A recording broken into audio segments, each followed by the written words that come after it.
I think Bitcoin is an instrument of higher consciousness, an instrument of good. This podcast is for informational and entertainment purposes only and is not investment, legal, or financial advice. Opinions are those of the host and guests and do not reflect any affiliated entities. Investing involves risk, and past performance is not indicative of future results. The host and guests may hold positions in discussed securities. Now, please enjoy the show. Chris, thank you so much for joining me today. Super excited to chat with you. All right, Chris, you're the co-founder and portfolio manager of Hyperion Decimus. Hyperion Decimus is a multi-strategy, multi-fund crypto investment firm. Previously, you were at Morgan Stanley, and you've been involved with hedge funds since 2010. All right, so Chris, before we start, tell me about the name Hyperion Decimus. It's definitely the coolest name I've ever heard, ever. That's a heck of a large pair of shoes to fill. But thank you. I appreciate the compliment. Essentially, myself and my team, we're voracious readers. And if you're a voracious reader, you can't help but have a large affinity for the Greco-Roman ancestry we all have. I kind of lean towards Spartan culture. One of our other founders leans towards Thrace. Another one likes Macedonian, like Alexander. So we thought, let's blend those Greco-Roman words in a way that is the mantra or ethos of the firm. Hyperion is actually a Thracian name for Apollo, but also means in Greco-Roman terms, God of wisdom, truth, and light. And then Decimus, everybody should know what Decimus is. Decimus is the Roman general that rebelled and fought back against Rome. So being that we are a firm about democratization and decentralization, we thought the pairing of truth, light, meaning like transparency, really, and rebellion would be pretty cool. And then the esoteric of the Greco-Roman language, we'd love to be able to pass the firm on to the next generation or two so that it outlives the names of the partners. I think it's disgraceful that there is JP Morgan, Morgan Stanley, Goldman Sachs. It's a pathetic waste and such level of hubris that it makes me sick as a human being. Love that. Amazing. All right. So you started your career, this is according to LinkedIn. So, correct if I'm wrong, just, tell me, but I think it was Morgan Stanley in 2007, which that was incredible, crazy and incredible timing. Can you tell me about that journey? Yeah. So I was hired in Q4 of 6 and basically did series 3, 4, 6, 7, 10, 24, 30, 31, 33, 63, 66, 215. And then, it's May of 07, Bear Stearns. No, that was the following year. Wait. We get to July, the oil peak. So it's like basically chaos the entire time because I remember there were subprimes starting to go under May, June of 07. No one believed it. And then I think it was May 17, 2008, Bear Stearns. No one believed that. And then from that point on, the market went down about 45% from already being down. And it was a little traumatizing, to be honest. Like there was definite PTSD, not from the price action, but from the horrific fraud that occurred and the illegality. And no one really paid the price other than the socialization of losses amongst really the world's population, but obviously mostly on the Americans. Was that a wake-up call for you to see that and to see the fact that the country was impacted and the people that you knew and maybe were working with in some capacity, were maybe getting bonuses or because there was a lot of anger back then towards the bankers and whatnot. Was that eye-opening to you to see that kind of that whole culture, I guess? A lot. So the class that I was hired in, there was 30 people, 29 got fired. I was the only one left. And I was doing so many jobs, which was great. I actually had great training and had a wonderful breadth of experience that led me to start my own firm in 2010. But yeah, you're definitely highlighting probably one of the main reasons I wasn't going to stay there. The other is that as an entrepreneur and as someone who would hunt alpha and constantly improve, those people historically don't stay at companies. It's basically, and anybody who's in, especially a hedge fund business, which is about the most talented people on earth, or at least in terms of work time at work and working hard, and then ambition and precision paired. I think that people who are at these sort of quote unquote brand name firms are kind of like those who can't teach, right? It's that same thing. Those with real talent go out on their own and do it. Those without work at big corporations. Speaking of that, so yeah, you left in 2010 to go start your own firm. Can you tell me more about that process? It was, you alluded to it, the disgust of knowing what actually occurred, the pipes, the mechanics.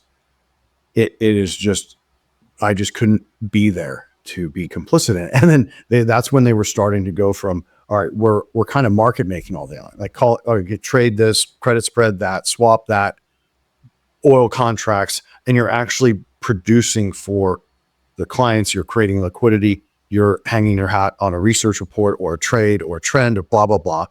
And so there was that mutually beneficial and cohesive symbiosis. Then it's, hey, Andrew, I'm going to put you in a box of colored bullshit and then charge you for it.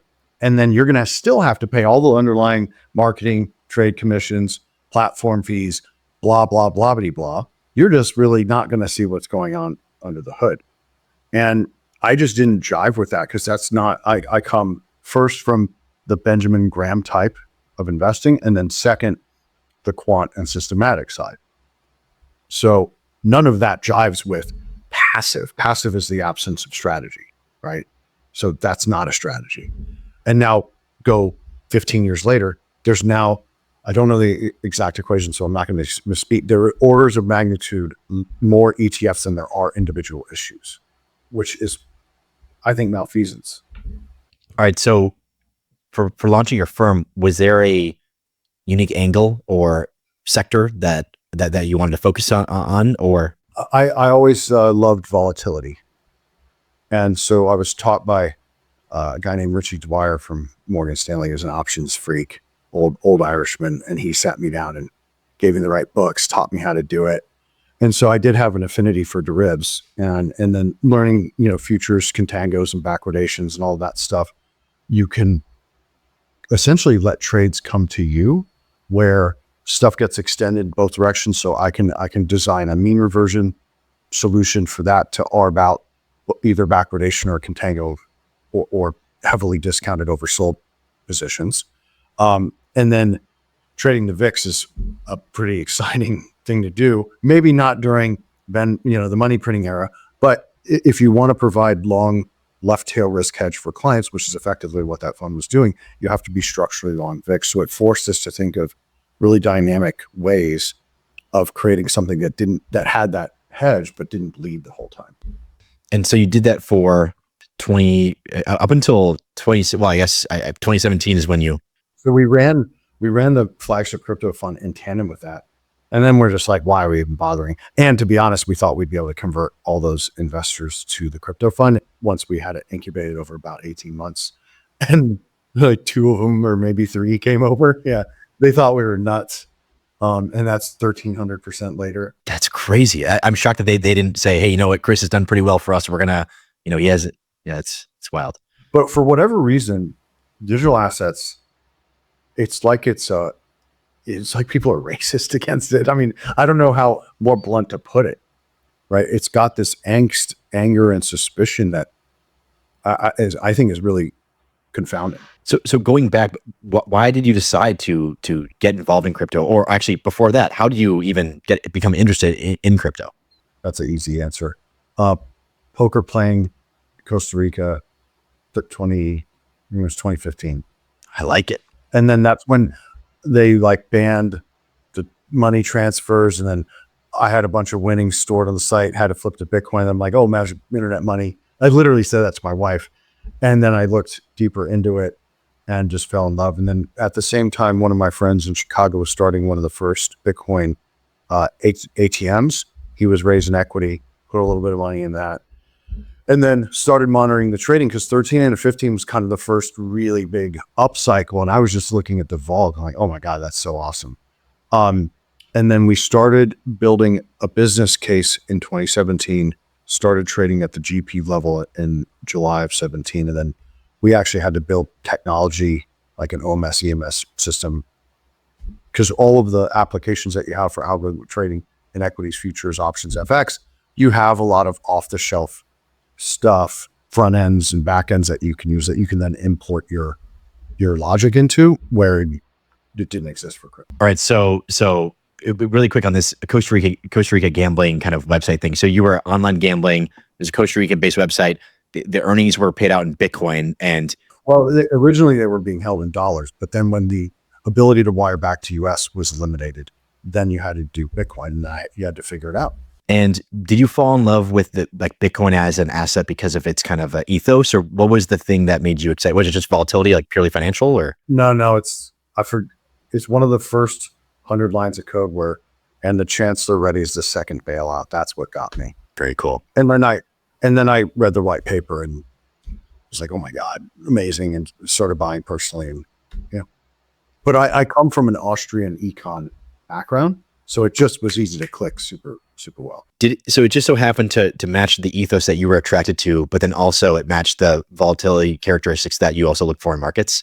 Seems pretty ideal. Because I want, and every investor should want this, is unbridled raw price discovery. And when you have both manipulative and coercive and or corrupt forces on most markets, you're not getting real price. And that has to be an input into portfolio construction, trade sizing, leverage ratios, durations, all of that stuff. And then if you don't have the right price, you're really unable to do that as a professional.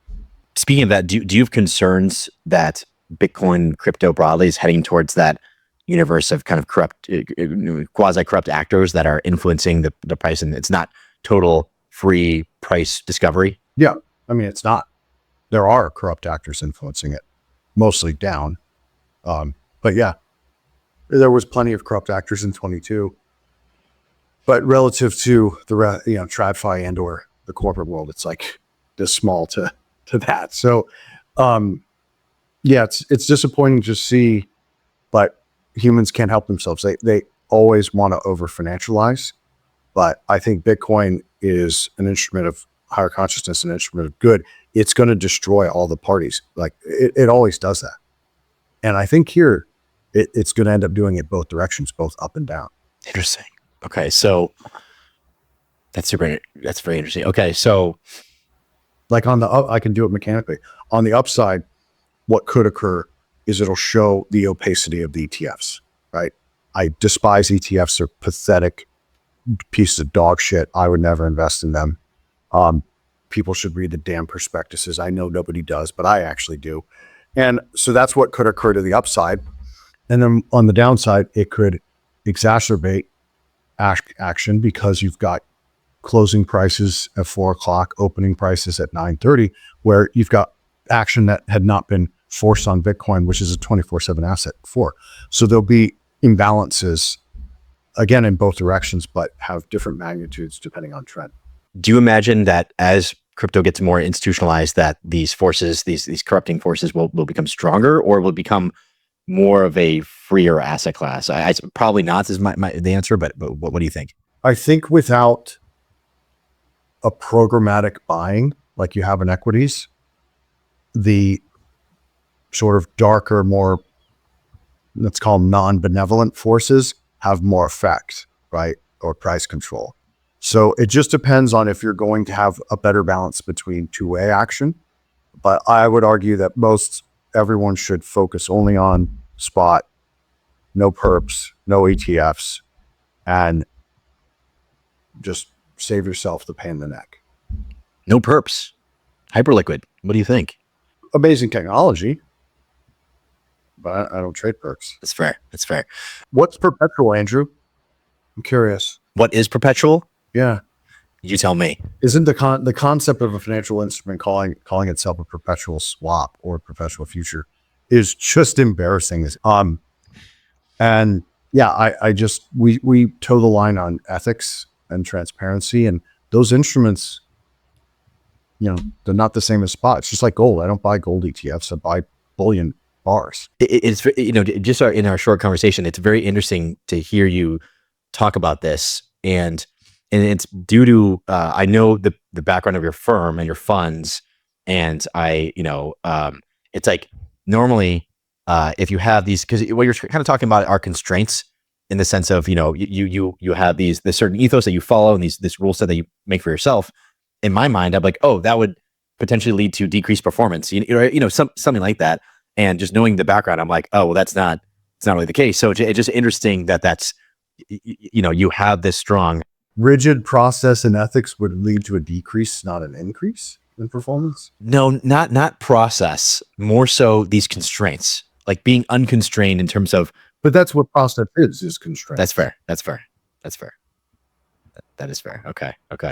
All right. So you decided to launch Hyperion Decimus. Well, to speak a little more, just let me unpack that for you. Yeah. Please. I am a perma contrarian bear. That's my setting. And that's what all people who outsource their money management to should focus on. And why do you think I'm saying that, Andrew? Tell me. Well, if the obvious isn't actually someone that does risk management, but also someone that can be trusted in times of peril and disaster. And I think that if all you do is deliver that as your service as an asset manager, you are better than 99.8% of everybody else. Because people they're only delivering narrative. They're not delivering actual value. So perma bear in some capacity. Yeah, as a skeptic, like my setting is skeptic, contrarian, bear. But then I feel like believing in Bitcoin, you have to be, well, it's funny. You have to be optimistic that, for example, the fiat currency is trash. You have to believe that fiat currency is trash, but you have to be optimistic about the future of Bitcoin. You don't have to believe that it is. That's true. That's not subjective. That's objective, right? 98.73% down since 1913. Yeah. It's funny because in my mind, believing in Bitcoin, you have to be optimistic. But you have to be optimistic about the future, that Bitcoin is going to solve these problems. But you're right about being a pessimist about that. I don't fault you for thinking that, but nobody early in Bitcoin thinks like that. And right now you basically don't see anybody early that's out in front for Bitcoin. But your cypherpunks, your anarcho-capitalists, your white hat hackers, like those were the people that we were meeting early on. And I think you have to have a certain background in finance, a certain background in technology, and a certain background in history to really be able to put those three together. And it's a privilege that we have that expression in an asset we call Bitcoin. All right. So 2017, you were able to bring in over, one or two or three LPs from your old TradFi firm into this crypto fund. Did that make you second guess anything, that you're like, oh, maybe there's a lot of smart people I know here and they're not really joining me on this journey? Or were you just so, you were so certain that this was going to be where you want to spend your time? Yeah, I was certain. And I no longer thought those people were smart. I love it. Okay. So smart is also super relative and subjective, right? But yeah, I mean, people do what they think they are used to, right? And that's not how you make or build wealth. The process is supposed to be unnerving. It's supposed to be a discovery process. And when you look at adoption curves of things of this magnitude, I think we're all undershooting what Bitcoin could do, especially in fiat terms, right? Like we're at, plus or minus high 30s in sentiment, like we're super oversold, bearish. It's at 110,000. Are you kidding me? And people are whiny and you can never tell when you're in a corrective mode. You can't tell if it's a new bear or not, right? So you have to have your process and what you're doing, if this, then that, lined up for all conditions. So it just kind of, in my view, take the win that it's where it's at and it still has immense amount of growth potential and immense amount of really inroads into uniting people. Because as a higher consciousness asset, the dialogues that you still have based on belief is that people want a bottom-up economy, not a top-down command of hybrid oligarchy and monopoly, which is what the whole planet is under the central banking system. What do you attribute to, you said earlier that people are almost like racist towards crypto, the allocators and whatnot, which I have to agree with. What do you attribute that to? Like you mentioned, like the process of generating returns and whatnot is almost like discovery. And are people just mostly trend followers? And then, you also mentioned that you're a contrarian. And so you have to kind of open up your heart and mind in order to accept Bitcoin. Maybe to some degree, it's hard to diagnose because it is multi-factor. I think the best way I could answer this, which is certainly not going to help with the allocators, is that by the time you got to really 2021, when they're really starting to at least look at it, the people who were in the positions to allocate were those that were ESGs and DEIs and PCs and all those other stuff that doesn't describe any sort of level of skill or acumen or tenor. Fast forward right now, those same people in these so-called institutions, it's turned over like 2 or 3 times just in the last 5 years. So I think part of the answer is the dynamic of the constituency of those institutional allocators, right? And it was obviously hyper politicized. So I think that can summarize it to the best of my ability, because I've never seen anything like it, the type of prejudice against it.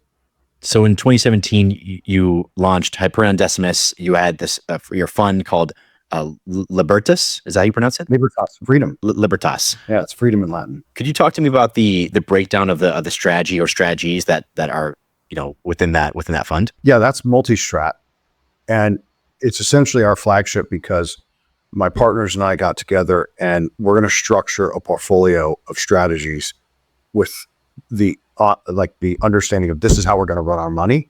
This is sustainable, it's scalable, and it's balanced. And so all we're really doing is pairing a quiver of diversified alphas on the quantitative and systematic side, met with a bottom-up, fundamentally built long portfolio, right?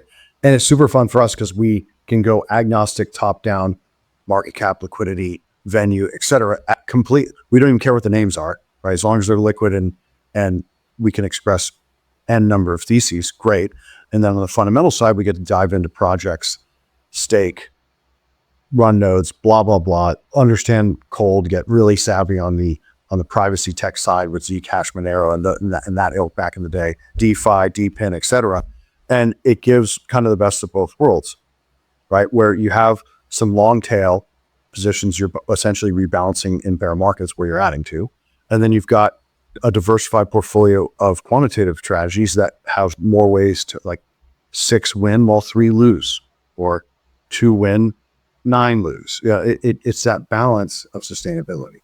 What is that? But what is the breakdown in terms of allocation between the quant versus fundamentals? Well, we augmented it ever so slightly for marketing purposes, so it's literally 60-40. Does that alter during the current regime that you're in, or does that kind of stay? So think of it in its substate, right? So if we're 40 long and we're in a bear market that goes down, let's say 50, that 40 is now what? 20. We have to rebalance it to weight and effectively double down, right? The same is true for kurtosis in the same direction for the quantitative strategies. They've never really had a period where, let's say Bitcoin's up 30, the strats might only be up 15, let's say, but they haven't had a period where it's down more than the digital asset space is down. Most often the algos make more money on the downside than the upside, just with how downside action works. And yeah, essentially what happens is the algos are crushing during a corrective period. That money goes to feed into the logbook. Poof, we dollar cost average, and literally just doing that on a quarterly cadence forever is what we're doing, and that's how we've outperformed Bitcoin by 500% or 460%. That's awesome. Okay, so could you give me you don't have to, but could you potentially give me a breakdown of the quant strategies within that quant bucket? Is it like ARB and some other things, or what is kind of the primary? So there are some really sophisticated linear models and market making HFT hybrid models where I'll describe one. The concept is mean reversion. The factors are HFT. And that we created our own indicators of those order book factors. So we have simple trend following. So it's as insane as a high frequency style market making strategy, but under a mean reverting type modality and as simplistic and robust as a trend following long short, and kind of everything in between. ARB, we did a ton of it early on because you had both cross exchange as well as product. But that's largely now become the last few years funding rate ARB, which is just not scalable, not sustainable, and won't be around for much longer. Okay, so when you launched in 17, did you bring on infrastructure that you previously built at your old firm to and like apply it to crypto, or like is that We tried and then had to start from scratch. Yeah. how many years did that take you to build out? I would just imagine it took 3 years or something. First, 2 or 3. Yeah. That's crazy. Wow. And you couldn't apply the TradFi technology to crypto because there was just too much weirdness within crypto markets that weren't one to one, or what was it? More, it's a lot more dynamic than that. Like there's no colo in crypto, right? And then front end solutions like a TT or CQG or all the ones the Wall Street or FX commodity guys know of, those didn't have plugins to exchanges. And think about it, you only have, and people should ask, why do we only have a handful of equity exchanges? You still have hundreds and hundreds of exchanges. So no one had taken a stab at it yet. Very cool. Okay. So on the fundamental side, do you have a team of researchers that are looking at the fundamentally driven tokens? And fundamentals in crypto can vary based on who you're talking to. Fundamentals for you, is it more so like this protocol or token is generating revenue? Is it more so the narrative and the social signals are really strong, or what does fundamentals mean to you? No, the narrative and social signals, that's quantitative. So that's not fundamental.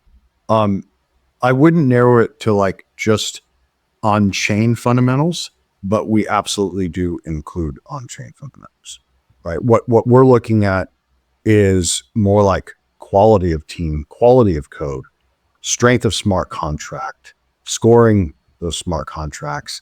Because a beautiful thing about a open source decentralized protocol is we can jump on and look at the code, right? And then we have some fundamental checkboxes like they must have bug bounty, and this is going back years now, so it's a little bit different. But yeah, we kind of just did a best efforts.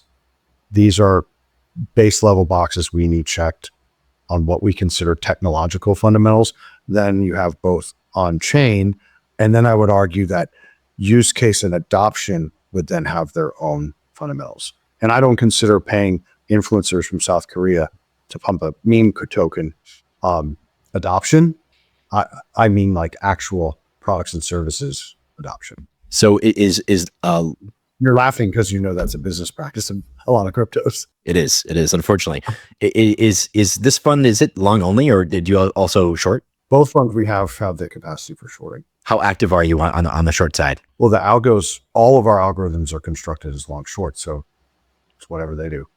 Essentially, the only time we come over with like a what we use futures for overlay or options is if we're one direction. Like in a bear market, if the portfolio's gross exposure is down in the lower quadrant, we would be like call buyers, put sellers, future buyers to hedge that short positioning. And the converse would be true if for whatever reason most of the algos or the net and gross exposures are on the top quartile, we do the inverse. Very cool. All right, so you have a secondary fund called, not secondary, just a second fund called Achilles.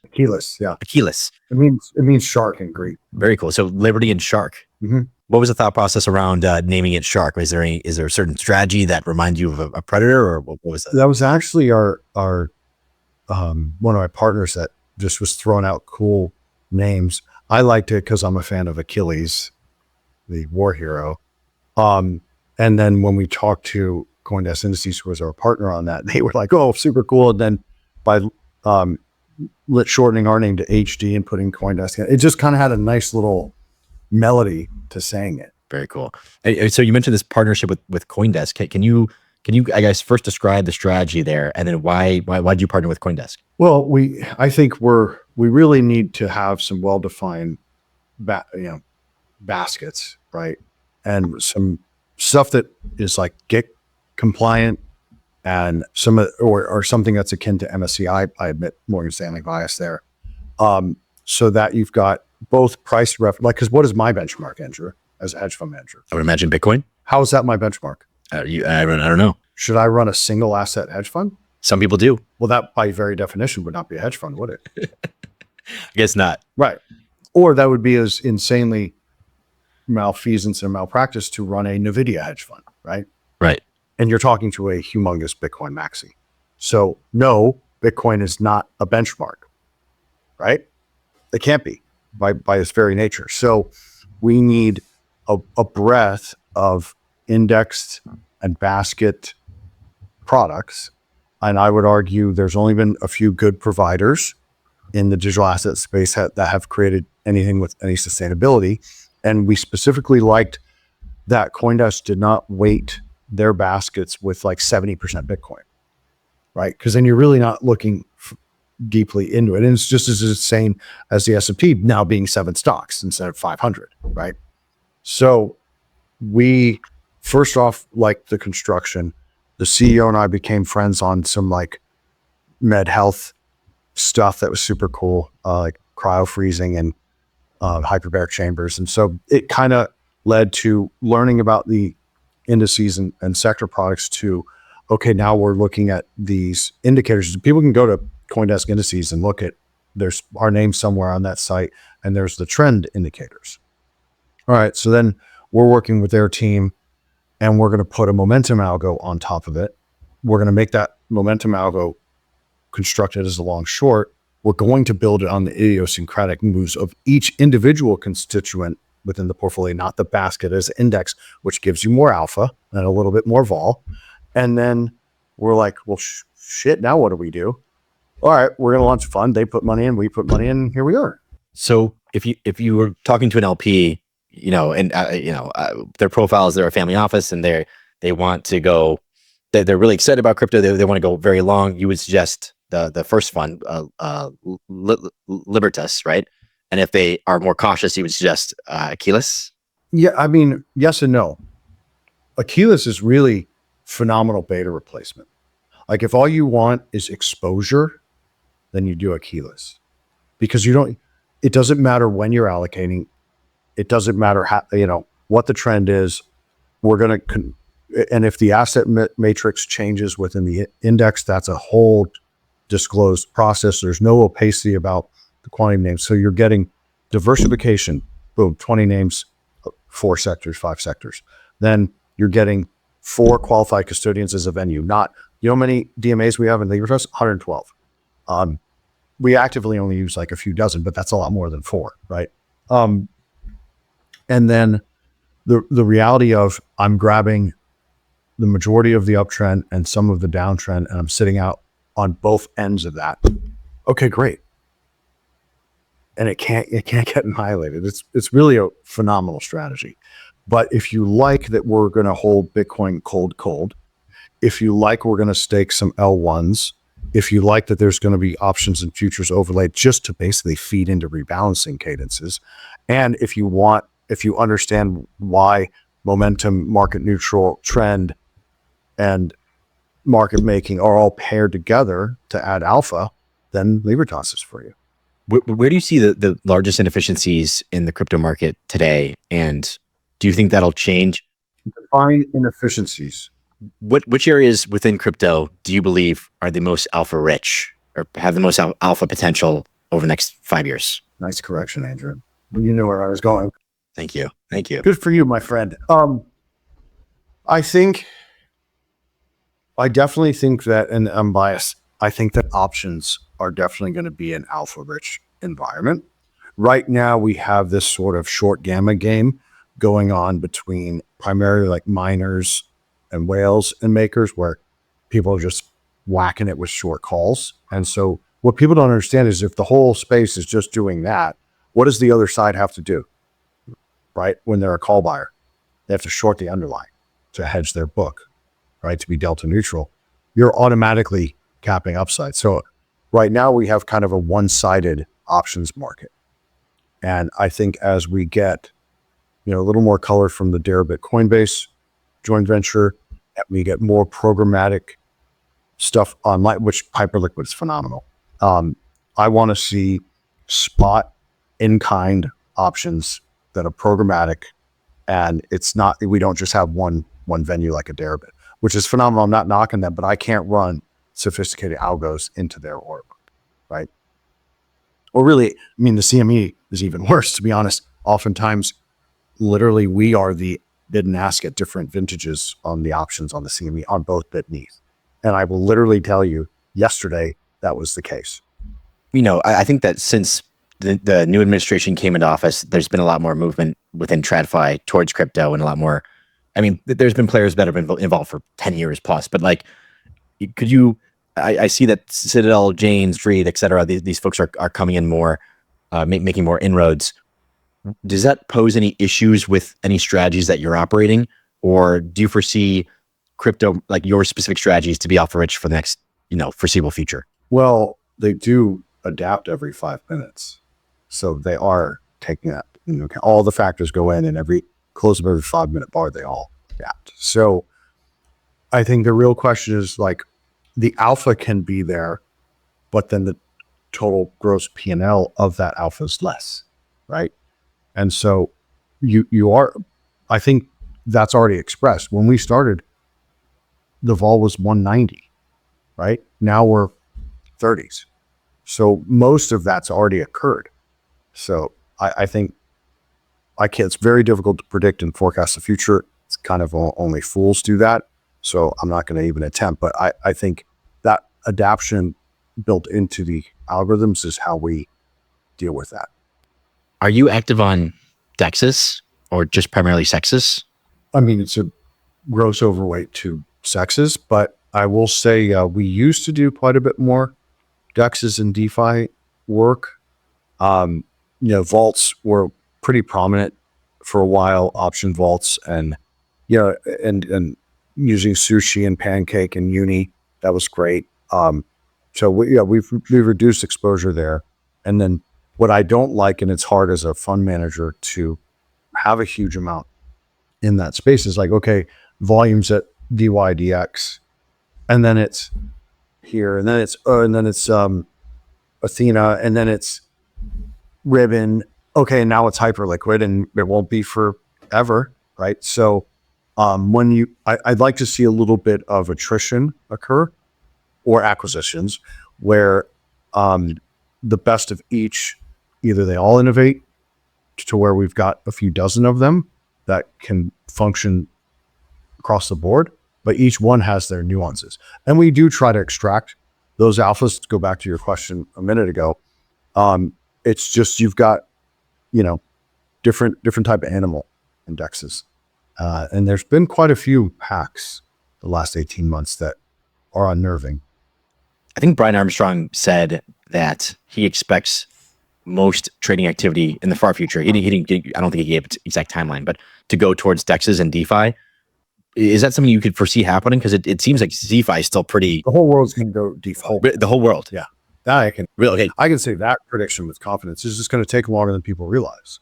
Humans. So we've been under this umbrella of a hybrid of Marxism, right? This oligarchy and monopoly hybrid. Well, whenever you go too far to one direction, historically, what happens, Andrew? Then you course correct the other way real hard. Well, the opposite of monopoly and oligarchy is DeFi. So the so-called trusted first off, they're not trusted, right? And I will reference a book called The Great Taking, and people should spend time reading this immediately, because I do think there's systemic risk on the financial system out 12, 18 months, maybe even sooner. Because these counterparties that we trust, A, we all know they're not trustworthy. B, the money is literally not there. And then C, why I'm referencing the book, we actually have no legal property rights to our securities. So, and then, wait, Andrew, do we like Google and Palantir, or do we not like? Depends if you own stock or not. Okay, I'm as a user here, as a consumer. I like Google. I don't think Palantir. I don't think Palantir is probably good for me. Maybe I would imagine. Well, I think how they would end up competing is giving you a data dividend, right? They're stealing all of your stuff from you, right? Maybe they should at least compensate you for that. So, like I said, it's difficult to predict the future, but what I can say with the utmost certainty is that the world is going DeFi. There will not be these behemoths much longer. And what's much longer? A couple cycles. So I would predict, even though I don't like predicting, I would say midway through the next bull market is when that will really occur. And that's partly because people are going to lose a lot of money with these so-called counterparties. And people are going to get more and more frustrated, as is occurring. Like, people don't like their phones listened to and their videos watched. And, oh, your YouTube's demonetized, your Twitter, that I can't even believe that's happening in America, first off, because it's a violation of a huge amount of laws. But people should understand the root of that is giving power to a small group of people to execute that. Well, what if we can protect you from that by just having the protection embedded in tech? Truth in code. So you foresee a future potentially where, there's systemic risk with like the Fed and the US dollar, and that risk pushes people towards DeFi and crypto. Did you just say the Fed was potentially risky?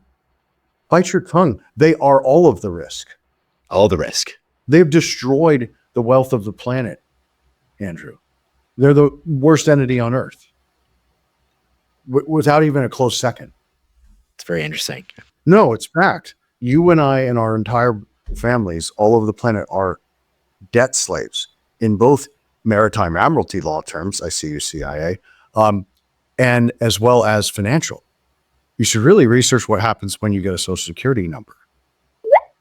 What's actually occurring behind the scenes. Is that a QSIP, Andrew? Who's DTCC and why do they have a subsidiary entities that own your property rights to your securities? When did that start occurring? 1964. Why are we off any sort of commoditized standard? 1971. Who pushed Nixon to do that? And then here's a good one. 2008. Fuck it. We're just going to print the money. And now we're at 38 trillion. And credit and credit derivatives is 4.17 quadrillion globally. And then ask, who do we owe that to? It's so disturbing. I can't even think of anything worse. And all wars are bankers' wars. The central banks, specifically in the last century and a half's iteration, have literally been behind all of them since prior to Napoleon and all the proxies of you and I's lifetime. And so I can't focus the anger and frustration more on them, because every fiat corruption comes from them. The reason the politicians, they can insider trade, but you and I can't. Wait, what? And then you guys can take payouts from lobbyists, attorneys, this, that, and the other. Yet we have to follow infinity financial regulation. I can't even market the fund. General solicitation's banned for hedge funds. Wait a minute, how am I supposed to run the business? It's just all of that stems from central banking. What happens? What's going to happen when the dollar, I guess, collapses? It has collapsed. I guess even more than it already has. More cowbell. Yeah, people are going to look for solutions, Andrew. And I think you've got probably a better economy than people give credit to here. And of course, there's quite a few black swans that can disrupt this right now. Like I don't like the war stuff. That could be really bad. Typically, when all else fails, they take you to war. That's not my line. People should look that up. And we look awfully close to that being the case. Why do they use war? It's a cover to blame financial collapses on.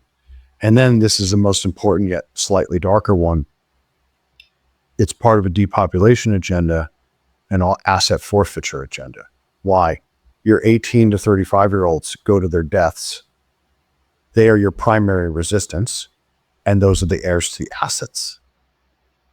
And it's a horrifically sad, cyclical thing that's been occurring for about 240 years. Really, 1740s. So if Bitcoin is a response to, I think it was, but a response to the kind of the craziness and the absurdity that is the traditional financial system and the dollar being devalued and whatnot, and this is talking about a long-term thing with a very short-term metric right here. M2 and Bitcoin have been tracking pretty well for the past, year and change, I'd say maybe 2 years. Over the past, 4 months, like since like July, there's been that disconnect. What's going, because I'm like, oh, Bitcoin is going to continue to perform very well in an environment where the dollar keeps getting devalued, yet liquidity is increasing and Bitcoin's kind of trading sideways. Some people say ancient whales are selling. Some people say it's other things. What are your thoughts there? Multi-factor. But I'm not going to give you subjective. I'm going to give you objective. All right, let's look. Treasury replenished about 500 billion. That started the mid to end July through now. So that drained over 500 billion of liquidity from the system. But I want to first go, okay, if M2 is rising, does that have a high R squared to asset prices? Yes, but only since '08. Had no correlation before that, or very little, or spurious. All right. And why is that correlation high? Because those closest to the fiat system get it and then only put it in real estate, stocks, bonds, crypto, blah, blah, blah. Right. If you look at gold since '08 has that similar relationship. But then prior to that, you had real rates, you had business cycle effects, and a lot more macro inputs than just M2 go up. Now, the other thing about factors is that the fact that people are looking at M2 to tell them what to do means it won't work. Or at least better interpretation is won't work to the magnitude that it did before. But mechanically is where I try to lead people. Don't necessarily ask why is there a disconnect or why is there this type of price action? Ask how. How does it manifest? What are the mechanics?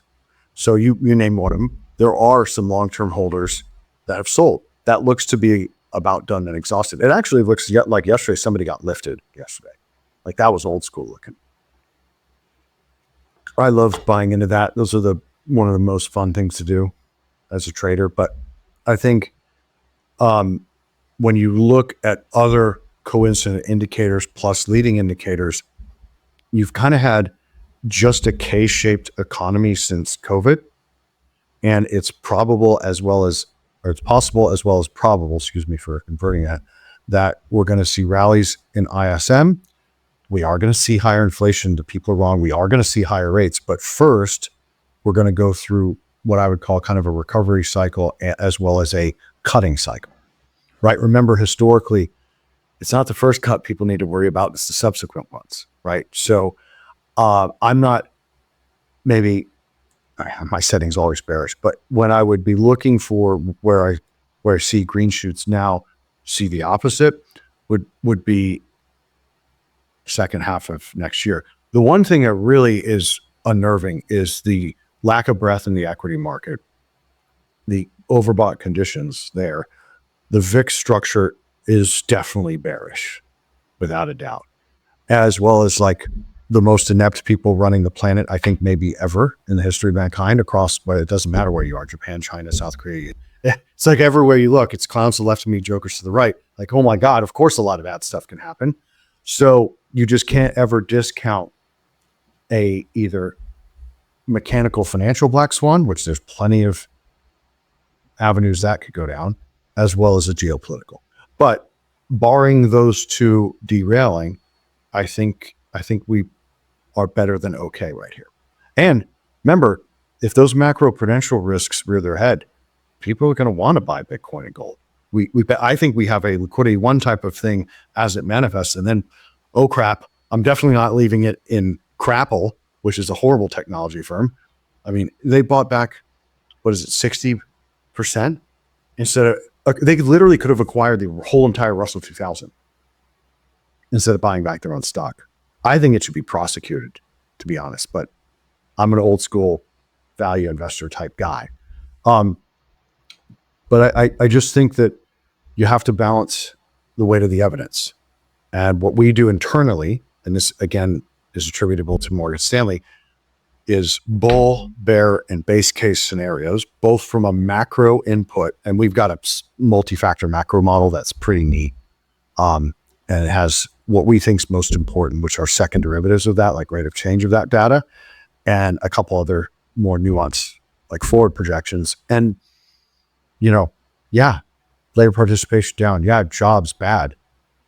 But that's not what drives the economy. The 10% that have everything are 63, 65, I don't know the exact number, percent of the entire economic ecosystem. Well, you got shipping looks okay. EM demand actually up, right? So that's good. What happens if the US consumer and God, the poor European consumer recovers just a little bit?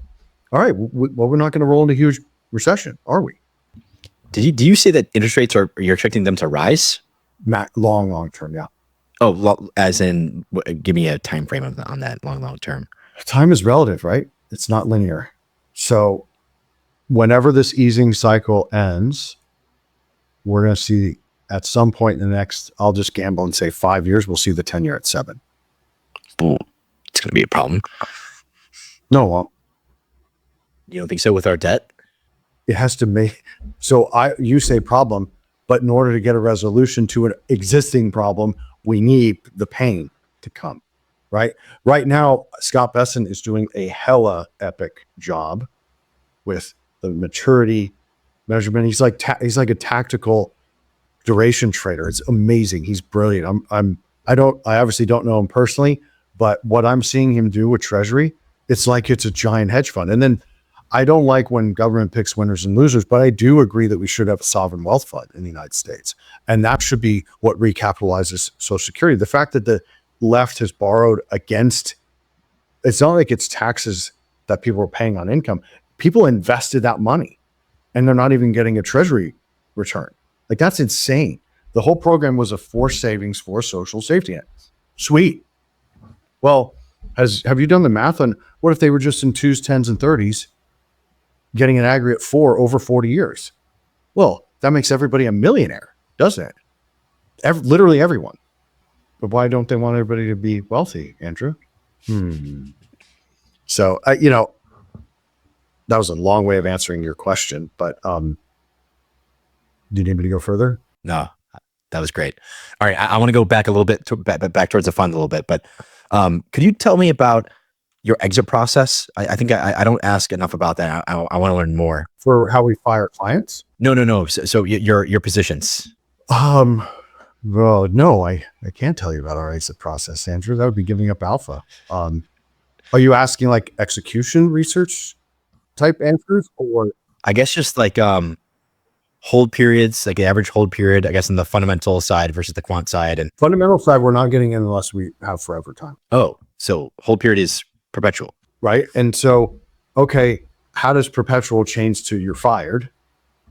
And that has been probably the most dynamic thing that we've been adapting and evolving with the crypto space over time, right? Because how that thesis that I just gave you was when there was only 6 names. Now there's 2 million or something like that. I don't know. It's in the millions. So what we're doing is starting from, we want 4 or 5 sectors. We think we know which sectors have longevity. We think DeepIn is egregiously underpriced here from a value perspective. And then we look at team code and all the other checks to the box. You go, all right, we're going to buy the Helium, for example. Oh, cool. Switch to Solana. Good job, guys. Smart. Oh, we get a 7.8 yield staking. Cool. Boom, done. And then, all right, you guys aren't expanding your user base. You're not expanding use cases. We pretty much only focus on stuff that's got lower dilution or has already done all their unlocks, because an inflation rate, which is your staking yield, is totally different than, wait a minute, there's only 15% of supply. And then, like, I don't want to say the name, but they're a good L1 and they went up to 20. They're a modular chain. And then the market cap has actually gone up 40, 50% year to date, but the price is down 70%. And that's a problem with a lot of crypto. So you've just soaked up this liquidity in these giant market caps, but the price action's gone down. And so people need to look at the mechanics of the unlocks and just try to factor in the math. And basically, if they have more than, let's say, 20% left, you shouldn't invest in them. And who's winning there? The same people that are winning in the fiat system that get there first. and don't care about the project. They just care about making money. So that's the best way I can answer that. On the fundamental side, what type of characteristics for the tokenomics do you prefer to see? You obviously don't like high FTV, low float, not great. Not buying back, not using revenue to buy back token, maybe not great. So like, what are some things you would like to see with more tokens do? I would like to see more reversion to hyper-capitalist modalities for tokenomics. And we're starting to see some of that. Can you double click there? Hyper-capitalist modality. Got to be a client to get that alpha. What's your minimum? The minimum that the law requires me, accreditation, a minimum of 250 or whatever the heck it is. I don't think it's gotten higher or lower. I remember they were going to lower it. It's 250 from my understanding. And unless you have like a series, I don't know, 765, there's a couple. 70 or something, 75. It is a different minimum. Okay. There you go. Nice. But yeah, I mean, and we kind of double click compliance on all fronts where we're doing our best to comply in MENA, MiCA, US, and then we are also NFA registered, so CFTC and SEC. So that just in case, we have our friends at KPMG, they're making sure all those I's are dotted, T's are crossed. So it's better to be over compliant. And I look at that as the hedge spending. Price action isn't risk. Let me ask you, Andrew, can you define risk? Define risk? No, you tell me. Risk equals you. Price isn't risk, is it? It can't be. Price is opportunity. All right. Well, then what really is risk? It's a human being. So once you get to that point, what is my put option spend annually? It's making sure service providers, counsel, compliance is as robust as all get out, because that's controlling the controllables. And once you've got that out of the way, you're zeroed in and heavily focused just on what the markets are doing. So you have these incredible service providers. Tell me about your team. I would love to hear kind of how you. I didn't say incredible. I'm kidding. They're expensive. Maybe that. Team we're all kind of family. We come from the HFT, FX, vol, quant, and technologist disciplines, CS type disciplines. And we're all Austrian anarcho-capitalists.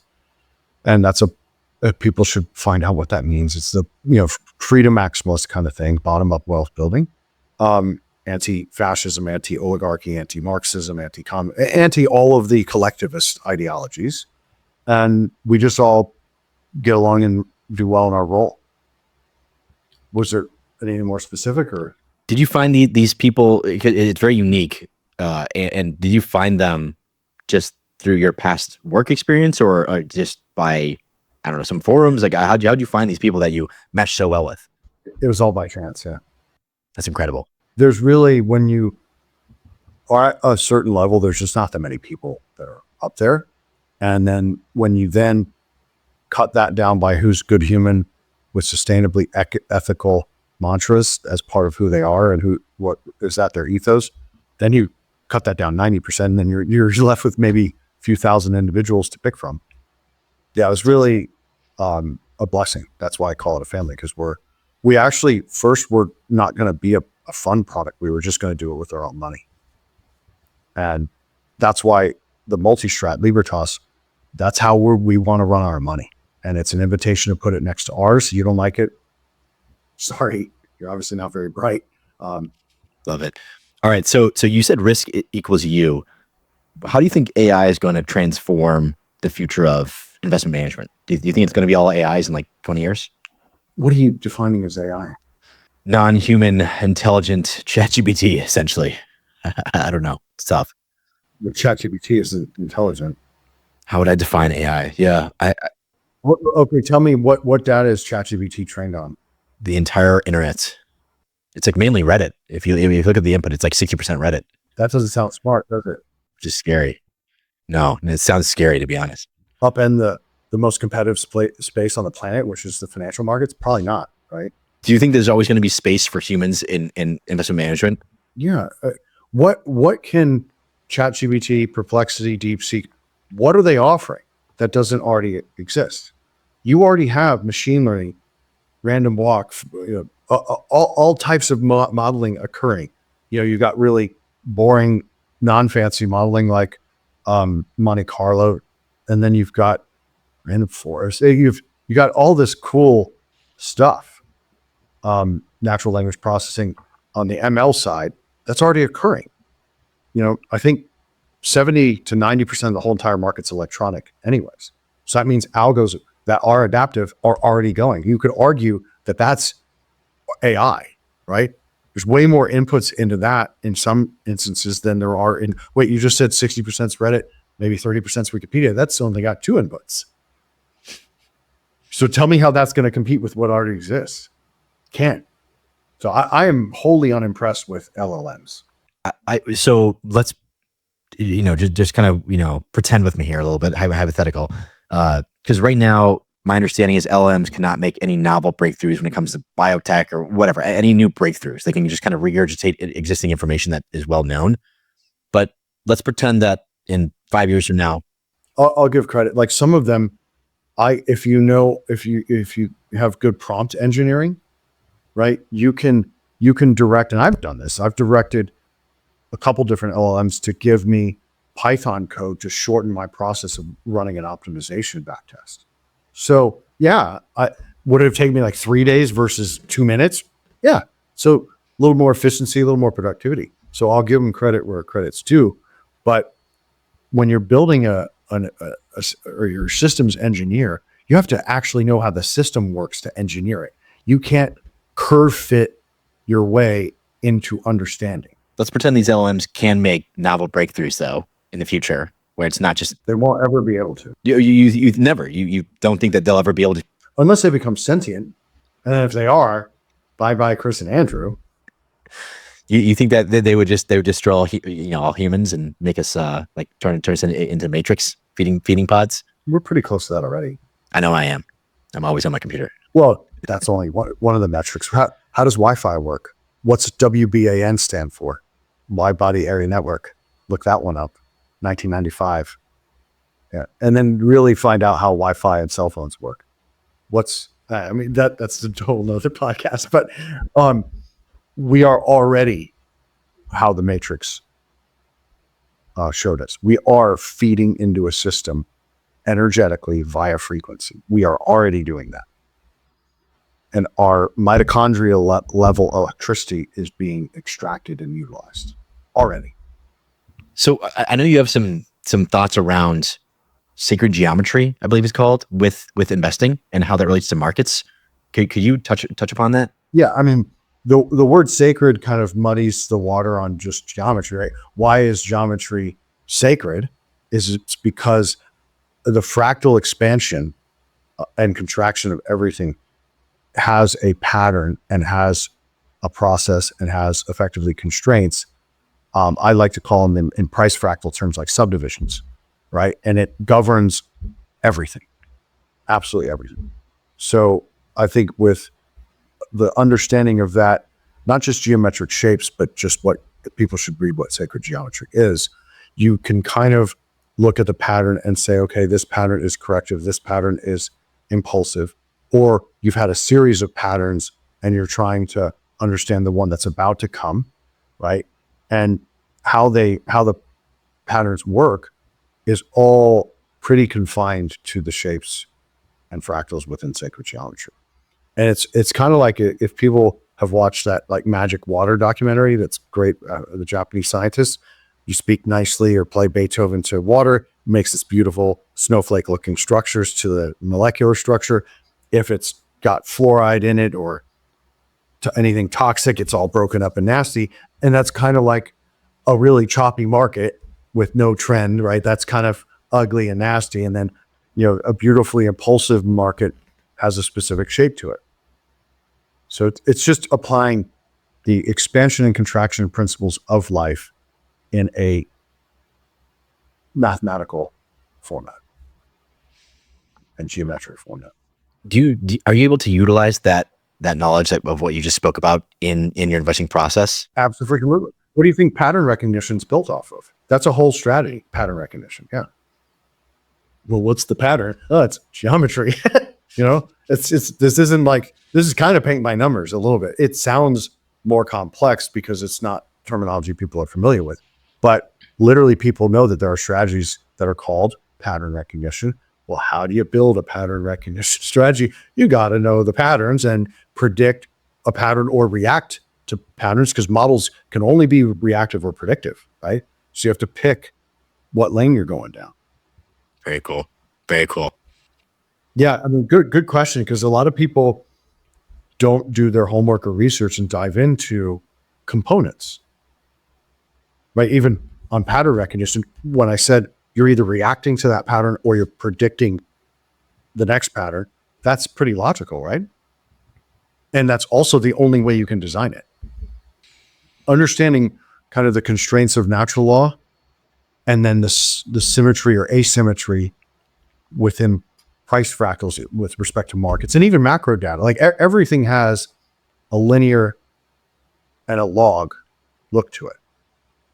And you can detrend things, you can trend things, and they all have patterns.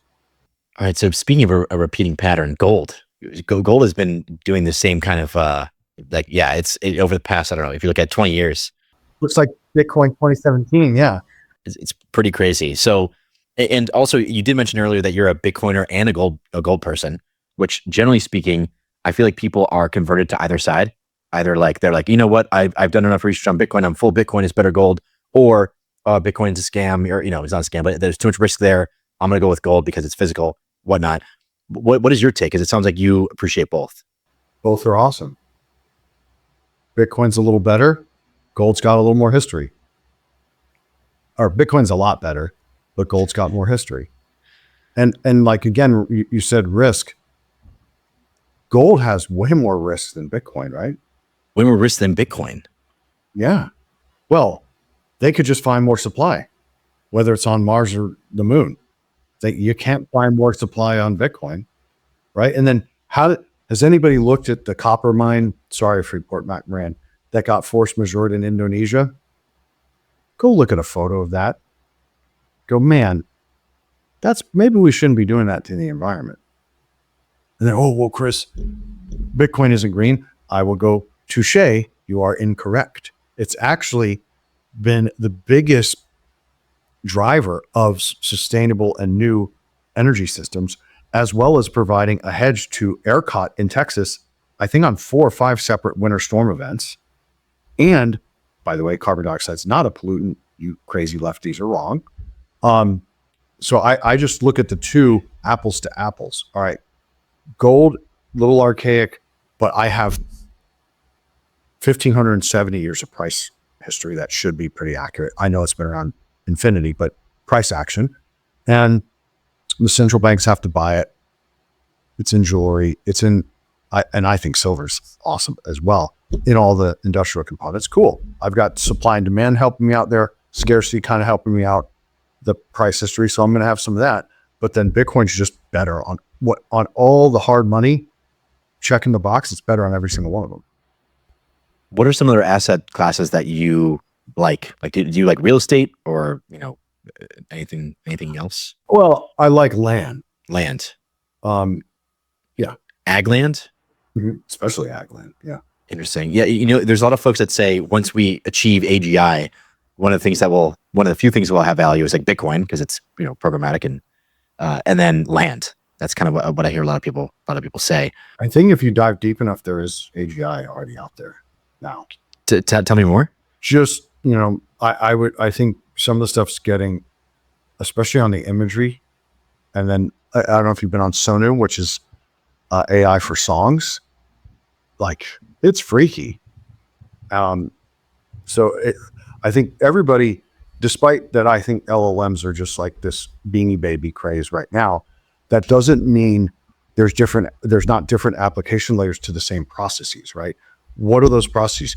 Gigantically monstrous data analytics at the speed of light, basically. Okay, well, there's a lot of things that can be applied to, not just an LLM, right? So I would argue that generative already exists. But you asked a specific on the correlation between that and Bitcoin, I don't see any correlation between those two. Interesting. Chris, it's already been over an hour. I can't believe it. It's like, I feel like I've spoken to you about 0.1% of I feel like we're scratching the absolute surface here. I wish we had more time, but unfortunately it's time for the closing questions. You're going to love this one. It's a prediction. 3-year BTC price target. What is it? Lower than higher. So, lower than higher? Yeah. Oh God. I again, predictions are not worth anything, but I will give you a range. I think bear market would be between 53 and 68. And I think, what's the 3 scenario right here? Maybe 180 to 217. So that's like a channel for right now. 3 years would be beginning of Q4 28. I'm going to say 240. 240. Without having all my gear to, do the log channel out and again and out in Fibonacci. I'm just going to say 240 because that's probably right in the middle. Respectable. I like it. Mm-hmm. All right. What is the best advice you've ever received? Come back with your shield or on your shield. Can you tell me more about that? It's actually what the Spartans used to say. And what it means is basically make the most of your day. Be humble, be grateful, get up and kick ass. You're not a victim of anything. You're your own consciousness master, and be a dangerous yet peaceful Zen human being. Love that. That's awesome. And that kind of takes all of that into account in a nice, simple phrase. It's awesome. All right. How has being an entrepreneur changed you as a person? I really hate the IRS. I mean, that's just like the visceral response to that is, wait, I want to pay the fees to the county, the city, the state. Wait, how many lawyers do I have? Oh, I have in-house, international, securities. I need auditors, and then I need an administrator before I need to go to the auditor, and then I'm paying. Wait, I pay income tax, then I save that money, I put it in my hedge fund, and then we make a bunch of short-term gains. Then I pay income tax again. So then my net result is you just took 84% of my production over that duration. Holy crap. And so as an entrepreneur, that imbalance and egregious fraud and theft, taxation is theft by coercion, is just a daily like, oh my God, it's so painful. But they've designed it that way. They don't want bottom-up innovation. Right? The entrenched interests have designed a regulatory regime to block out legal challenges or business challenges to it. And so it's just very difficult now to be an entrepreneur, especially if you're not financed by all the huge PE firms, which I'm not because I don't want to be. So did that answer your question? That was great. That was great. Per usual. That was wonderful. No one's ever asked me that, Andrew. Thank you for asking. What is your most contrarian opinion that you hold right now? Ooh, that's a good question. Vaccines are good? No, I'm kidding. And they're not. They're all bioweapons. So that was a joke for the audience. I think that inflation's going to make a pretty big comeback by end of Q1. End of Q1? Due to, what do you think?